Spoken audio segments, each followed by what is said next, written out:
Ciĩko cia ũthũkangia wa transformers, ũici wa indo cia thitima ta waya hamwe na gũtambia thitima cia ngungo nĩ icũngĩrĩirie kambuni ya ũtambia wa thitima gũkũ bũrũri-inĩ Kenya Power kũgũmĩrwo nĩ moritũ maingĩ. Mũrũgamĩrĩri mũnene wa kambuni ĩno gĩtarũ-inĩ gĩa gatagatĩ wa bũrũri Mũtegi Mbae akiuga nĩ marageria ũrĩa wothe mangĩka nĩguo kũhukia ciĩko ici kaimana. In terms of challenges, we have come a long way in terms of the issue of vandalism.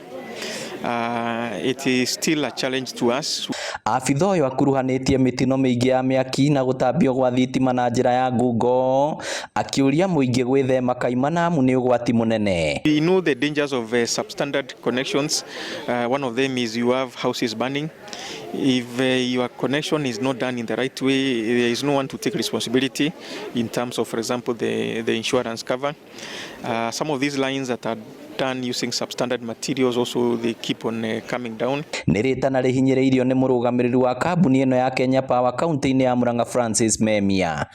Ũhoro wa gwĩtambĩria thitima mategweterera Kenya Power ĩmatambĩrie wĩna hathara nene mũno, tondũ thitima nĩ hatari, no ĩringe mũndũ na ĩkwenda magoka kwa kambuni nigetha tukamekirira thitima. Gũkĩrĩ ũguo mũingĩ, maabitha wathani wa matũra hamwe na anyiti itemi angĩ morĩtio kũnyitanĩra na gũkoragwo cemba rĩrĩa mekũĩra njama ta ici matũra-inĩ. Na nĩ tũroria na gĩtĩo mũngĩũka tũrutithanie wĩra hamwe na nigetha tũhũre tũrĩa nĩme tũrĩa tũiyũire kũrĩa nja tũraiya transformer citũ. Ũngĩona mũndũ ũrageria kũvandalize kana kũhũthĩra ũru thitima, tafadhali let us be each other's keeper. Oroho maabitha aya maugĩte thirikari no ĩthiĩte na mbere na mĩhang'o ya gũtambĩria mũingĩ thitima matũra-inĩ matiganĩte.